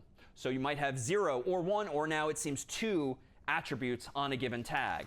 All right, well, what else can we do in terms of media? Well, there's something else we can do here, and I'll just show you this one and let you play around with it online if you'd like. In my source 8 directory, I've actually got a video file called video.html as well as video.mp4. And if I open the former of those, you'll see a page I wrote in advance that shows another technique about HTML. At the end of the day, we still only have tags and attributes. So like fundamentally, we've not really pushed ourselves too far here, but notice that there's a video tag in HTML that does come with 2 attributes at least, one called controls, one called muted. The controls attribute just means please show the user like a play button. Sorry, I'm missing stuff What else can we do in terms of media? Well, there's something else we can do here, and I'll just on a given tag. All right, well, what else can we do in terms of media? Well, there's something else we can do here, and I'll just show you this. We have helped that device be all the more accessible as well. So you might have 0 or 1, or now it seems 2 attributes on a given tag. All right, well, what else can we do in terms of media? Well, there's something else we can do here, and I'll just show you this one and let you play around with it online if you'd like. In my source 8 directory, I've actually got a video file called video.html as well as video.mp4. And if I open the former here, what's inside that? Because BMP format, necessarily a few other. Let's create a wood and changing the title port. In this case, we have a couple of new things going on here. We've got a new tag, of course, img earlier, or open bracket /image. But frankly, this seems a little unnecessary, if not confusing, and it is technologically unnecessary. It turns out that some tags can be empty in the sense that they don't need a close tag, and an image kind of makes sense, right? Unlike a head of the page, the title of a page, the body of a page that start over here and maybe end down here, an image is either there or it's not. Like you can't start showing the image and eventually stop showing the image. Like it's either there or it's not. So you don't really need an end tag for certain start tags. An image is among the examples. If now I go back to my table here and click back to see my directory index, there is not only my ping, but also my image.html page. And if I click on this, it's not all that different from looking at the image itself, but apparently this is a pretty high resolution photograph that we took. I haven't done anything to resize it. And so what I'm seeing is a web page inside of which is this entire image. So that's OK, but I'm going to need eventually some techniques for shrinking this down. And we'll come back to that in a little bit. CSS, another language, is going to be one of our solutions to that there problem. But of course, things can go wrong. For instance, suppose that I mistyped this and I wrote bridge without the E, and I go back to this page and reload. That's, of course, a typographical error. And I see this broken icon. And you might have seen this on the real web. Sometimes images are broken because it's essentially a 404 happening underneath the hood. And in fact, the image just cannot be found. So if I want to help the user with this for a number of reasons, I can actually do this. Let me add an alt attribute for alternative and say something like Harvard University. In other words, in the event this image can't be displayed, go ahead and at least show the user some explanatory text. Better still, if someone is blind or they are using a screen reader to help them hear what is on a web page that they otherwise can't see, the alt attribute's value can be spoken aloud to someone with a screen reader so they know exactly what the image is that everyone else can see, so they can still appreciate what the contents of this web page are. If I go back to my tab here, in this case, it's still a typographical error, but at least now people with and without screen readers can see what this image is supposed to be. And even if I fix the typographical error and reload the page, if someone can see the image, they now will. But if someone's using screen reader software, which for those unfamiliar is software that looks at a web page and tries to describe in English or some other human language what is on the web page, now we have helped that device be all the more accessible as well. So you might have 0 or 1, or now it seems 2 attributes on a given tag. All right, well, what else can we do in terms of media? Well, there's something else we can do here, and I'll just show you this one and let you play around with it online if you'd like. In my source 8 directory, I've actually got a video file called video.html as well as video.mp4. And if I open the former of those, you'll see a page I wrote in advance that shows another technique about HTML. At the end of the day, we still only have tags and attributes. So like fundamentally, we've not really pushed ourselves too far here, but notice that there's a video tag in HTML that does come with two attributes at least, one called controls, one called muted. The controls attribute just means please show the user like a play button and a pause button and maybe some other things. The muted attribute means literally that, mute the audio by default. And that tends to be a good thing because nowadays browsers are pretty defensive against advertisements and annoying advertisements like videos auto-playing on websites. So you can ensure that your video will still auto-play, but without bothering the user. So you can mute the volume at least by default. But what's worth noting for our purposes is that some attributes apparently don't even need values. There's no equal sign, there's no quotes, which in some cases are necessary to specify the language of this page is in English, but some attributes indeed do not need values. And even if they do, you can use, as in Python, single quotes or double quotes, and sometimes no quotes at all. But I would get into the habit still stylistically of using double quotes for consistency, as I have. But as for the rest of this, a source tag exists, which you can put inside of the video tag. It itself has, confusingly, a source attribute, SRC for short, as well as a type attribute, which indicates what type of video are you trying to play for the user. So I'll wave my hands at some of that media, but you're welcome to play that page and open it on your own and even unmute it to see what I've otherwise shown. But let's now make the web all the more interactive. Let me close that example. Let me go ahead and open a new file called link.html and start making that example. He's what I've flying otherwise through this. shown. Chill, bro. But let's now make the web all the more interactive. Let me close that example. Let me go ahead and open a new file called link.html and start making the hyperlinks with which we're all familiar. Clickable links in web pages, which is what makes the web itself. Let me cut some corners here and copy paste my hello world example into link.html. Let me change the title to link just so we know what's what. And let's actually make a page that has a genuine link to Harvard's, to maybe that image of Harvard called image.html. I could say something like this. Visit Harvard, period. Now this, of course, is just text, so this is not that interesting. But just to make sure we're on the same page, let me click back. Let me go to link.html, and you'll see that I've called it link.html, but there's no link there. I can click Harvard all I want, but nothing actually happens. So let's make it a link. What do I want to link to? Well, I could link to Harvard's website, but I already have a picture of Harvard. Let's try linking to a page relative to this one. Let me go ahead and open a new tag called the anchor tag, A for short. Let me use its attribute called href, which is a little arcane, but it stands for hyper reference, the destination of this link.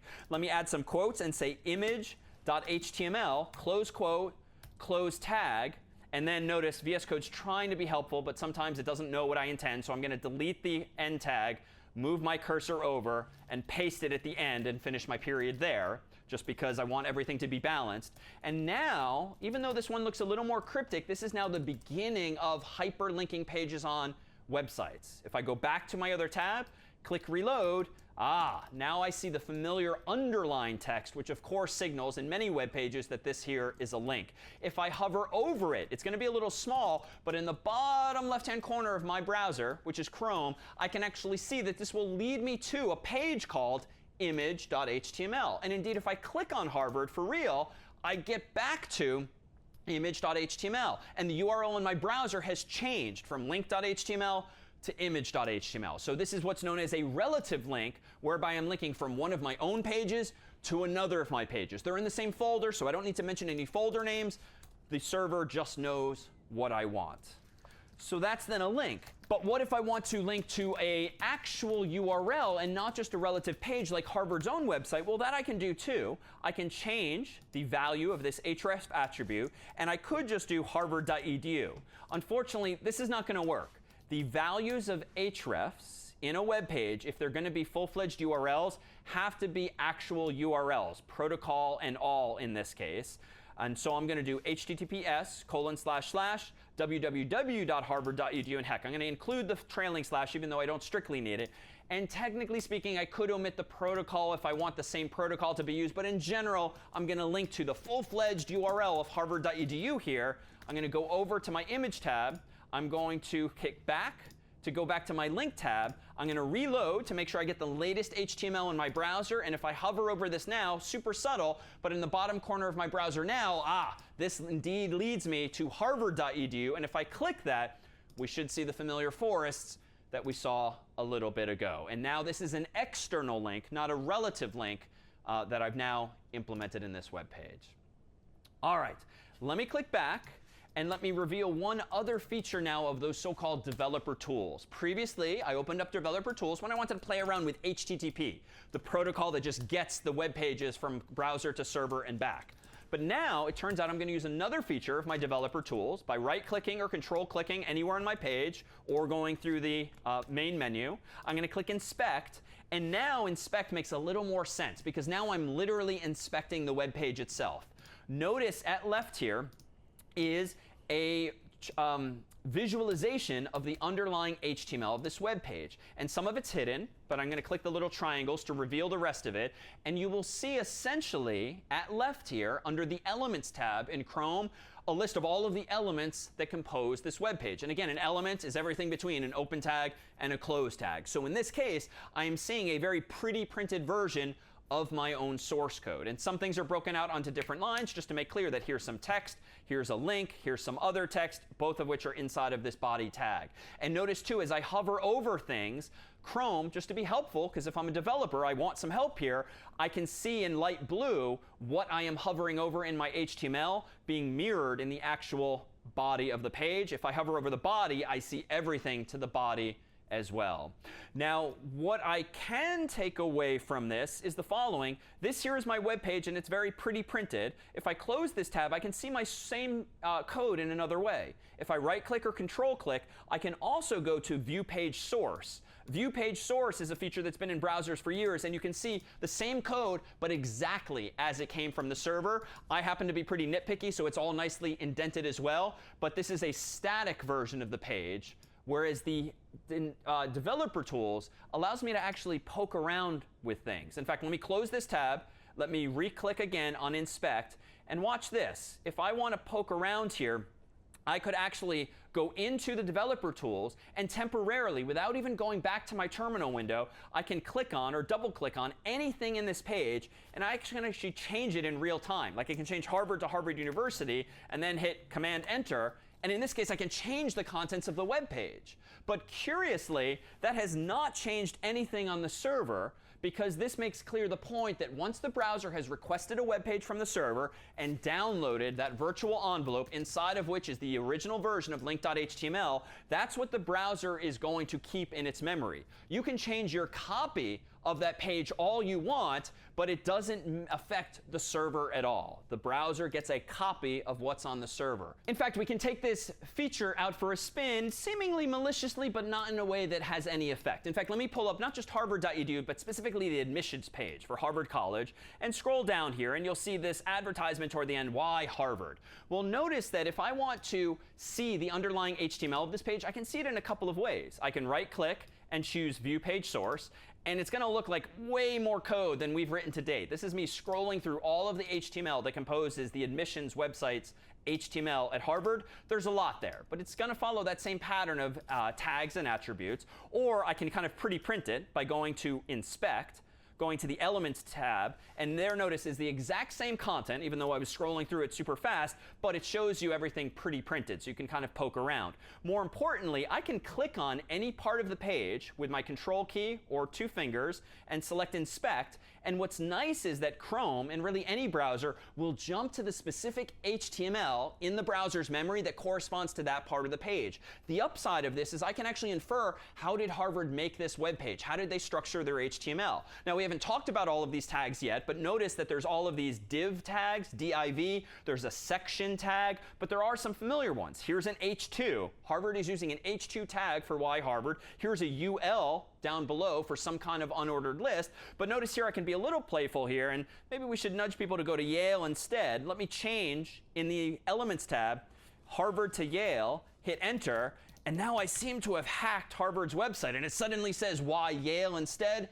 But of course, this changes nothing on the server because this too is a copy. And the moment I reload Harvard's website, I get a fresh copy of what's actually on the server. So what's the value here? Well, one, Pedagogically, it's just a useful mechanism, these developer tools, for understanding and learning how a website is structured if you want to do something similar yourself. As a developer tool, frankly, sometimes it's a lot faster to just mock things up in the developer tools, decide, okay, I like how this looks, and then go over to your actual HTML and make the changes for real. It's a faster way of iterating, and it's also a helpful way of diagnosing certain problems that we might otherwise run into. All right, but there's still a danger here. Speaking of Harvard and speaking of Yale, let me go ahead and close that tab there and return to the HTML of link.html. It turns out that the attacks with which you're familiar in the real world, namely phishing attacks, are all too easily waged via HTML alone. To be phished, this typically means to receive some kind of spam email that's trying to trick you into clicking on a link that purports to be legitimate, but is really taking you to some adversary, some bad guy's website that's trying to steal your credit card information, your username, your password, or something like that. And those emails in Gmail, in Outlook, and other tools, they themselves are using HTML. Anytime you get an email that's not just black and white text, but has colors and maybe images and formatting, it's using HTML. So HTML is used not only for web pages, not only for mobile apps, but also for link that I've now makes a little more. I'm sorry, guys. I kind of missed all of this stuff. I was on Safari, so I just kind of said, all right, let's just go on Chrome, what he's on, and let's just use Chrome. So I kind of want to go back and see what he had to say about this, because I don't want to really miss anything. Especially when it comes to this inspect stuff, because this stuff's pretty important. I see a lot of web developers on streams and stuff always using and referencing this inspect and element stuff. So I need to get familiar with that. Sense, because now I'm literally inspecting the web page itself.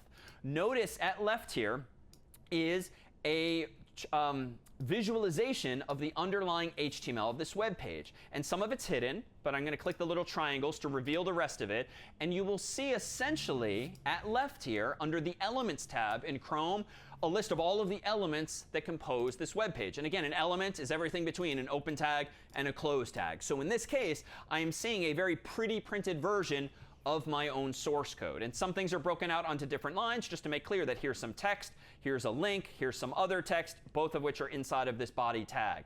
And notice too, as I hover over things, Chrome, just to be helpful, because if I'm a developer, I want some help here, I can see in light blue what I am hovering over in my HTML being mirrored in the actual body of the page. If I hover over the body, I see everything to the body as well. Now, what I can really take useful. away from this is the following. This here is my web page, and it's very pretty printed. If I close this tab, I can see my same code in another way. If I right-click or control-click, I can also go to View Page Source. View Page Source is a feature that's been in browsers for years, and you can see the same code, but exactly as it came from the server. I happen to be pretty nitpicky, so it's all nicely indented as well. But this is a static version of the page, whereas the developer tools allows me to actually poke around with things. In fact, let me close this tab. Let me re-click again on Inspect, and watch this. If I want to poke around here, I could actually go into the developer tools and temporarily, without even going back to my terminal window, I can click on or double click on anything in this page, and I can actually change it in real time. Like I can change Harvard to Harvard University and then hit Command Enter. And in this case, I can change the contents of the web page. But curiously, that has not changed anything on the server, because this makes clear the point that once the browser has requested a web page from the server and downloaded that virtual envelope inside of which is the original version of link.html, that's what the browser is going to keep in its memory. You can change your copy of that page all you want, but it doesn't affect the server at all. The browser gets a copy of what's on the server. In fact, we can take this feature out for a spin, seemingly maliciously, but not in a way that has any effect. In fact, let me pull up not just harvard.edu, but specifically the admissions page for Harvard College, and scroll down here, and you'll see this advertisement toward the end, why Harvard?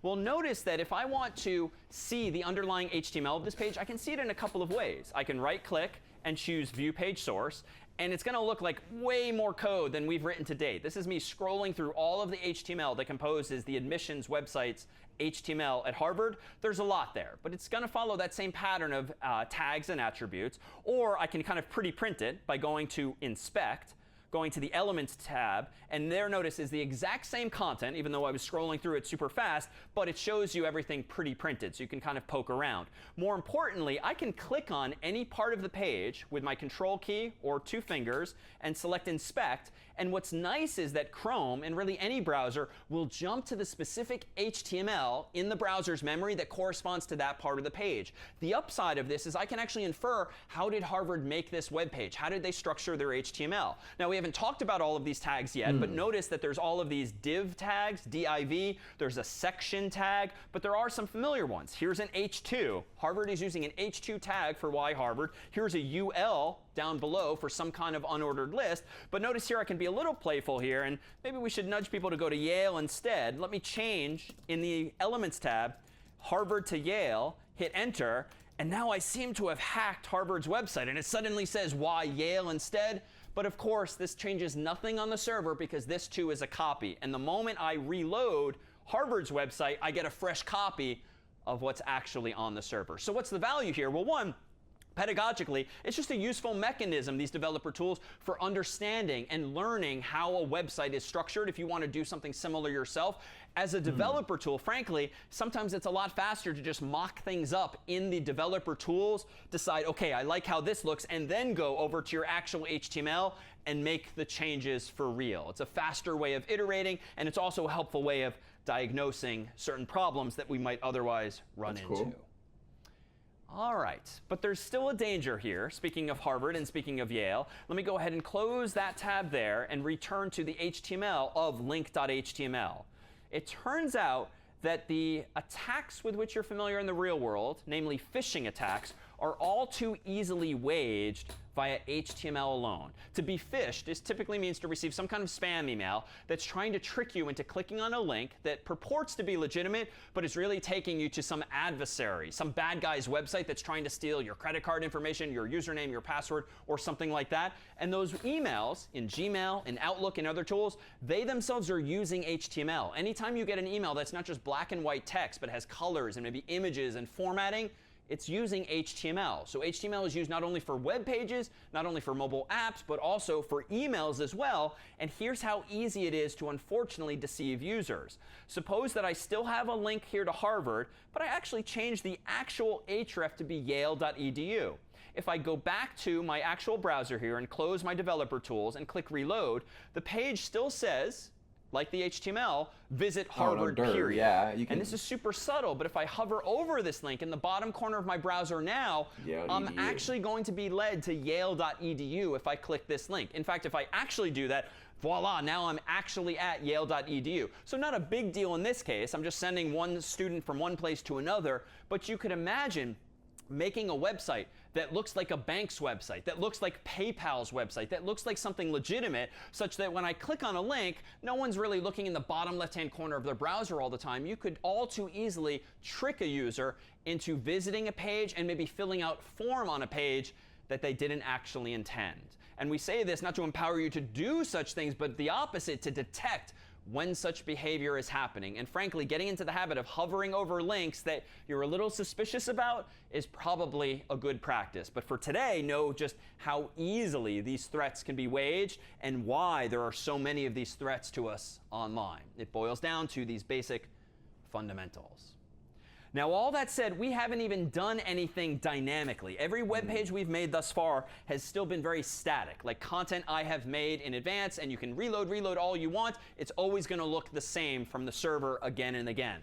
But how about we revisit how URLs work, not just to serve up static content, but dynamic content as well. It turns out that besides having folder names and file names at the end of URLs, you can also have a question mark in URLs, and then key value pairs, literally with an equal sign in between them. We've seen key value pairs all over the place, most recently in things like dictionaries, for instance.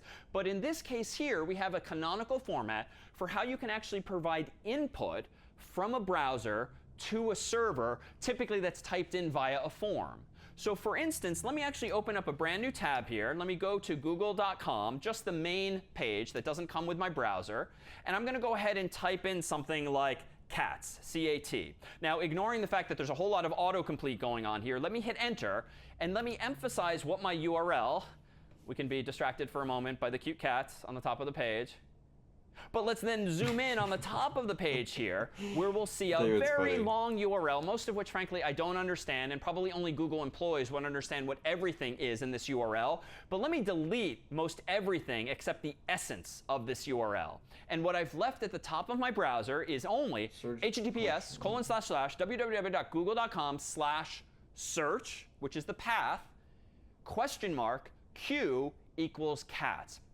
It turns out, way back in 1999, when Larry and Sergey founded Google and created their very first search page, they had a text box just like this one, but more simple in design. And if you filled out that text box with one or more words and hit enter, you submitted a query to the server for which you want to search, Q for short. And so all that form needs to do when you hit enter is change the URL, it would seem, to take that user input in a standard format. Q equals cats. Something equals something. Something equals something. In fact, if there's multiple such parameters, as these are called, just like in functions, you can separate them with ampersands. But the question mark just means to the server, hey, server, here come some key value pairs, otherwise known as HTTP parameters. When I hit enter, the search results are actually going to be exactly the same. Most of the other stuff in the URL is probably for tracking purposes, so Google can keep track of what I'm searching for and what I'm clicking on. But in essence, if we distill the URL to just question mark Q equals cats after search, we have provided user input to this here page.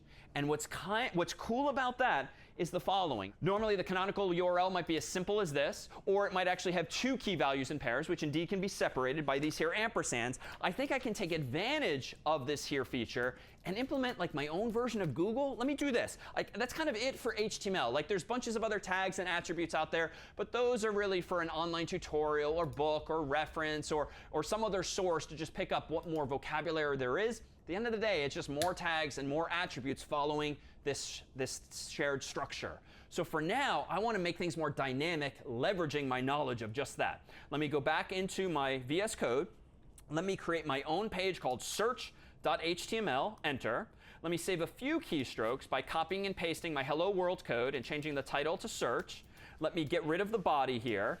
And let me begin to create my very own form using literally a form tag, FORM, space, and then here I'm going to close the tag immediately.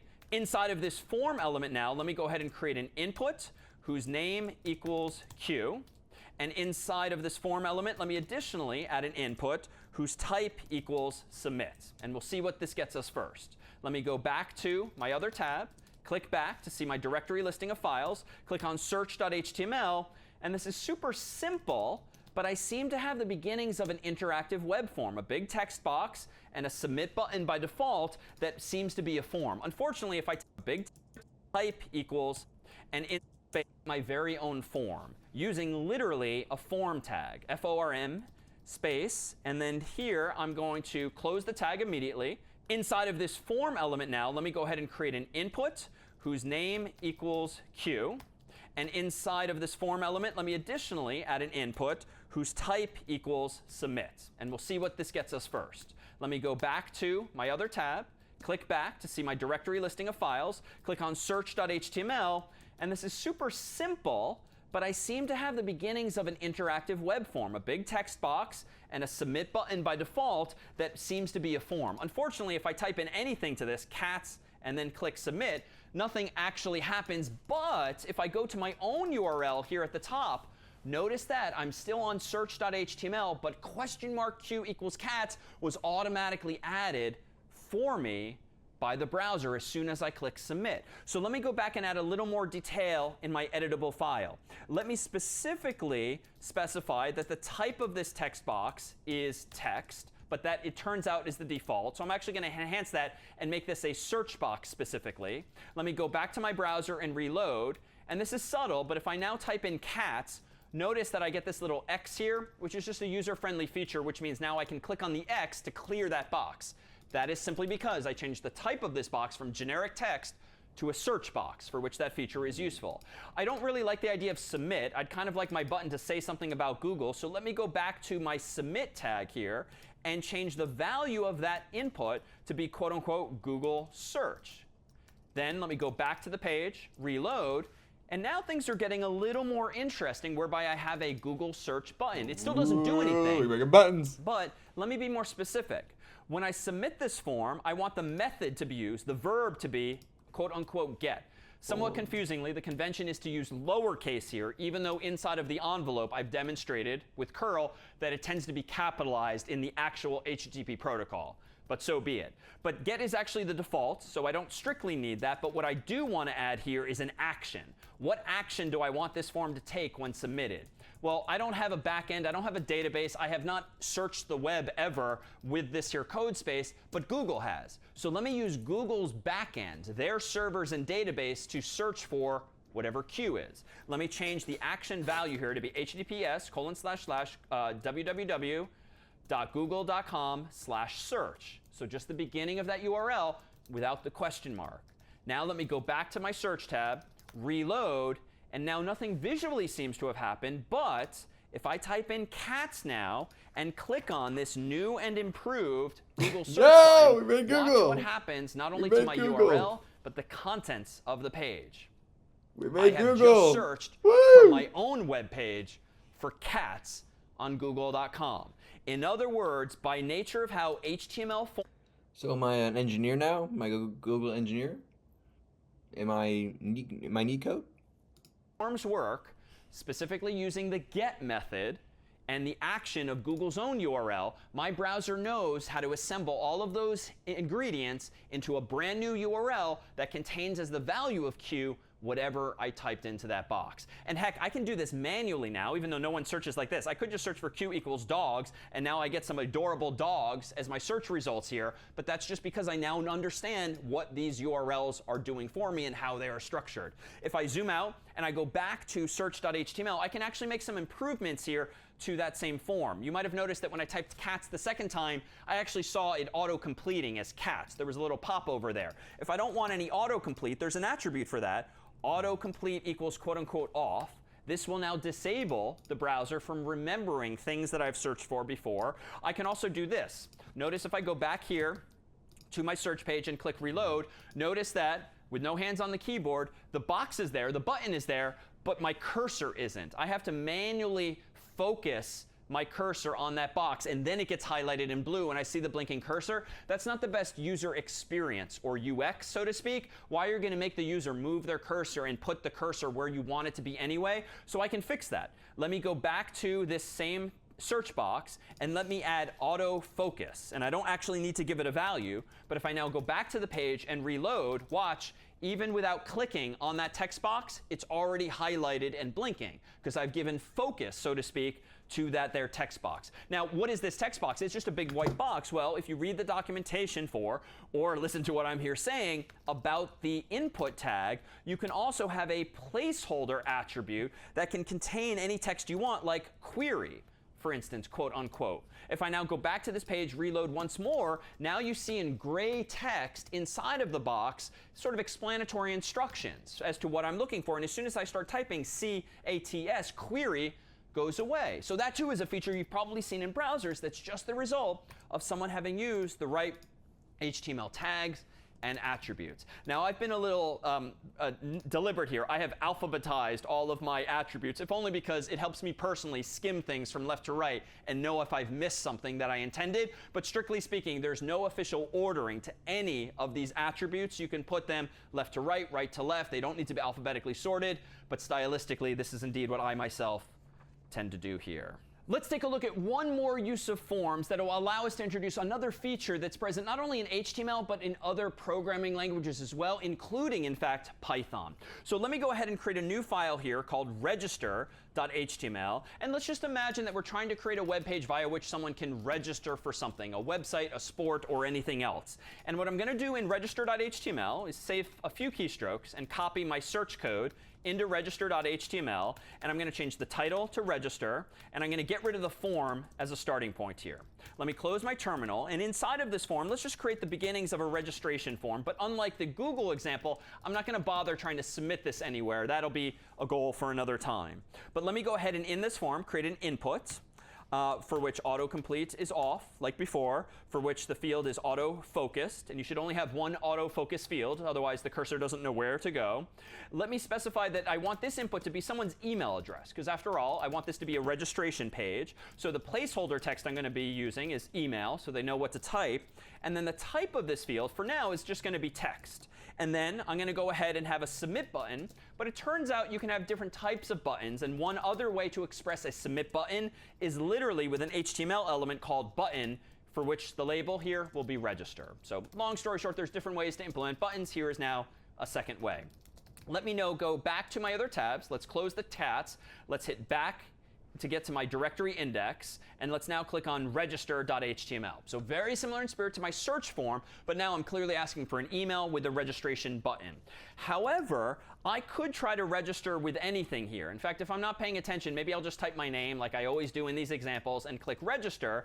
And even though nothing technically happened, notice my URL did change. So the form was submitted, because email equals David is appearing there. But that was not an email address. And it would be nice if the browser says, no, no, no, no, that's not an email address. You cannot submit that form yet. But if this is just a text box, it's going to tolerate any kind of text. But as you might know from Microsoft Office and Google Forms, you can certainly validate forms in those kinds of software. Certainly, we could do so in HTML.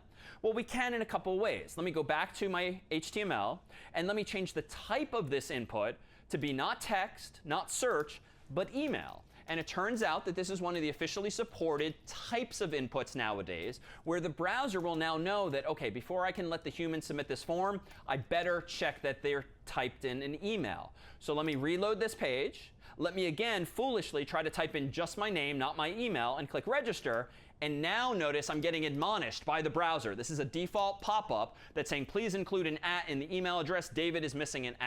So obviously, I've not typed an email address. So let me fix this. mailin@harvard.edu. Now the error has gone away. I can click register. And even though nothing useful happens, again, the URL changed, indicating that I did submit the form, just to know we're useful. All right, so that's all fine and good. But it turns out that email is one of the relatively few types of fields that you can check for, in addition to search and text more generally, and a few others as well. But it turns out that browsers nowadays, in the context of HTML, support what are called regular expressions to help.